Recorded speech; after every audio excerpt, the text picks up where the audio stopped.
तो जब मुझे पहली बार पता चला कि सिविल सर्विसेज का एग्ज़ाम देना है, मेरे पास कोई गाइडेंस नहीं थी, फैमिली के अंदर किसी ने दिया नहीं हुआ था। तो मैंने अपनी मदर से कहा कि मम्मी ये एक एग्ज़ाम होता है और मेरी इच्छा है कि मैं इसे दूँ। तो जैसा कि हम हमेशा करते थे, मेडिकल के समय में भी किया था, तो मैं और मेरी मम्मी नई सड़क, एक जहाँ पे बहुत सारी किताबें मिला करती हैं, हम नई सड़क चले गए और वहाँ जाके सबसे पहले जो हमने काम किया वो किया, वहाँ से यूपीएससी की 2-4 किताबें खरीद ली और वो शायद सबसे ज़्यादा अनयूज़फुल किताबें थी, लेकिन हमने खरीद ली और उसी से मैंने अपनी तैयारी शुरू करी। फिर जैसे कहते हैं जहाँ चाह होती है वहाँ राह होती है, दोस्त मिलते गए, कारवां बनता गया, नए-नए लोग, नए-नए फ्रेंड्स मिले जिन्होंने मुझे धीरे-धीरे करके गाइड किया और मैंने अपना पहला अटेम्प्ट 2 महीने की तैयारी में दिया। तो जब मैं अपने कई दोस्तों से मिलती थी तो वो अक्सर मुझे बताया करते थे कि नहीं 2 साल की तैयारी लगती है यूपीएससी का प्रीलिम्स क्लियर करने में। पहले आप जीएस की कोचिंग करेंगे, फिर आप पूरा साल कोचिंग करेंगे, उसके बाद आप तैयारी करेंगे, सेल्फ स्टडी करेंगे और फिर जाके आप कहीं प्रीलिम्स का एग्ज़ाम देंगे, तब आप क्लियर कर पाएँगे। तो शुरुआत में तो मैं थोड़ा डर सी गई थी कि मैं तो बहुत कम तैयारी के साथ ये एग्ज़ाम दे रही हूँ, पता नहीं क्लियर होगा या नहीं होगा। लेकिन मैंने सोचा बहुत सारे अटेम्प्ट हैं, चलो दे देते हैं, 1 अटेम्प्ट तो देते हैं।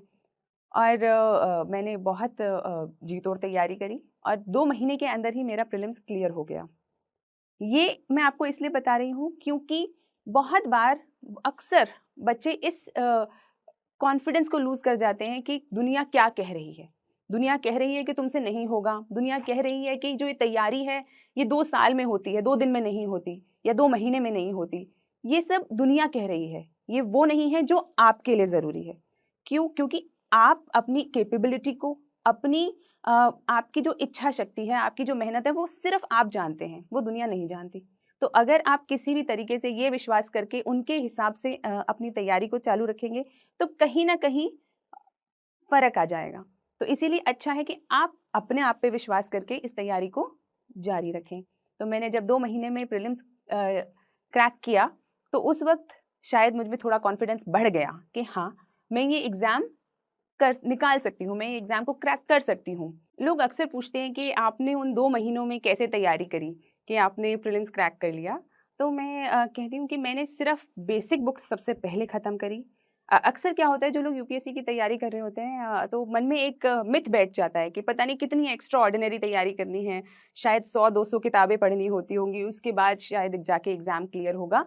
लेकिन मेरा खुद का एक्सपीरियंस रहा है, मैंने जितनी बार प्रीलिम्स दिया, क्लियर किया, मैंने 4 इंटरव्यूज़ दिए, तो कि आप अगर बेसिक तैयारी सबसे पहले कर लें और उसके बाद प्रैक्टिस करें, इतनी तैयारी भर से लगभग काम हो जाता है। लेकिन क्योंकि सच में तैयारी तो कम थी ही, उस साल मेरा मेंस नहीं हुआ और वो जो असफलता थी, उसने सबसे पहले मुझे ये सोचने पे मजबूर किया कि क्या क्या ऐसी मैं गलतियाँ कर रही हूँ, जिसके कारण से मेरे मेंस के अंदर उतने अच्छे नंबर नहीं आए। और वहीं से मेरी सेल्फ एनालिसिस की जर्नी स्टार्ट होती है।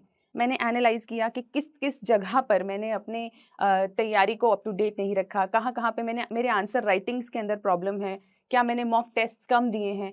तो ये सारे जो भी अलग-अलग चैलेंजेस थे, उनको मैंने एनालाइज़ किया, एक डायरी में लिखा और हर तरीके से कोशिश करी कि उनको एक-एक करके एड्रेस किया जाए। So this is one of the ways जहाँ पे आप दुनिया से एक वैलिडेशन नहीं माँगते, दुनिया से अपने सवालों के जवाब नहीं माँगते, आप अपने आप से उन सवालों के जवाब देने की, खोजने की कोशिश करते हैं। And this is what I always tell aspirants also कि जब भी आपको ऐसा लगे कि मेरी तैयारी बहुत अच्छी नहीं जा रही, तो मैं किससे पूछूँ? किससे पूछूँ कि मेरे को क्या करना चाहिए? क्या मुझे और पढ़ना चाहिए या मुझे और टेस्ट पेपर करने चाहिए? ठीक है, जो सामने वाला व्यक्ति है आपको थोड़ा-सा गाइड कर सकता है, लेकिन दिल की सच्चाई से अगर आप पूछेंगे, अपने आप से अगर आप पूछेंगे तो हमें हम सबको पता होता है कि हमारी तैयारी किस लेवल की है। क्या हमने पढ़ाई ईमानदारी से नहीं करी है या हम सिर्फ़ दूसरों को दिखाने के लिए पढ़ाई कर रहे हैं या हम पढ़ाई तो कर रहे हैं लेकिन क्या हम अपने सेल्फ इवैल्यूएशन पे, सेल्फ एनालिसिस पे उतना ध्यान दे रहे हैं या नहीं दे रहे हैं। तो ये सब हमारे मन को, हमारी अंतरात्मा को पता होता है।